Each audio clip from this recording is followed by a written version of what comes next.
can you perhaps share with us 3 tips for the business owners and managers listening to this podcast on how they can start finding out their purpose, tomorrow morning as they walk into the office? What can they do to get this process underway?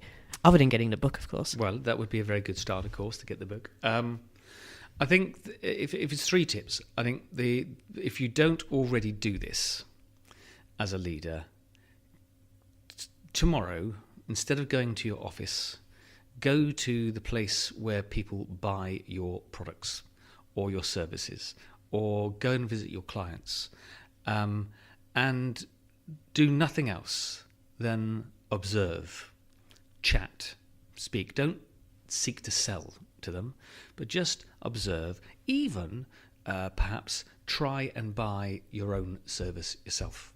Walk in your customers' shoes. Be endlessly fascinated with your customers is the first thing you can do. And that does 2 things. That simple task of the first thing I'm going to do today is I'm going to go and I'm going to go speak to a client, I'm going to visit a customer, or I'm going to go and down to the shops which sell my products, whatever it might be.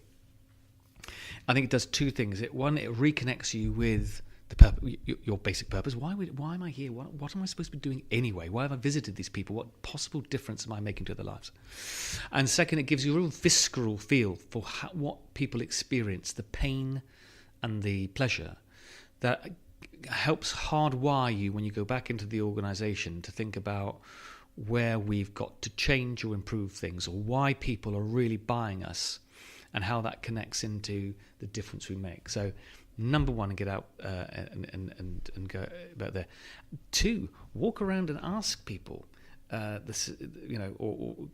convene or start organising focus groups internally, mini groups, surveys, whatever you want to do, about what it is that inspires people to be in your organisation. Simplest question you can ask anybody to get a sense towards what your purpose is, if you don't already know it, is what makes you proud to work here. And the more you ask that question, and the more you listen, you're going to get a sense of what is it that is really behind what we do that inspires people. And for some people, they will put that into the context of a bigger thing we're doing in the world. I'm inspired because I think we're going to help the world create zero emissions. For other people, it will be, I think we just do a wonderful job for our clients. We make our clients happy. We make our customers happy, or we create. And actually, one of the things about purpose is it doesn't have to be solving the world's problems. As you said earlier, it can just be being true to your word. And that would make a lot of customers happy. The best business ethic is do right by your customers. And if you did that more often, that would unlock your sense of purpose. And that's the 3rd thing to do. Just ask yourself a simple question. What am I doing that is doing right by my customers? And are we doing that in the right way, every way? And I think that's a starting point to looking at your purpose. There's something that goes beyond that, and what is even more practically, which is you then have to start actually looking at where in the journey our customers have with us are we creating value for them, and are we dramatically differentiating ourselves at those moments where we are creating value for them.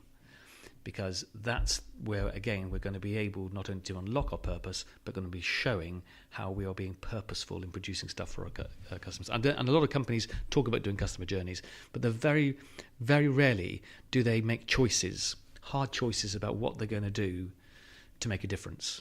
And I think, again, a CEO should be thinking tomorrow about, right, what I need to work out what will make the biggest difference to my customers' happiness, either removing a big problem for them, or absolutely dialing up something that we do that's wonderful for them, and then we'll put some real money and investment behind it. And I'll finish this bit off by just giving an example again from the book. I used the example of Premier Inn, who have a great purpose to give customers a great night's sleep, guaranteed. It's a guaranteed driven business model, which means they absolutely have to do it, otherwise they give money back. And that is a real hardwired purpose.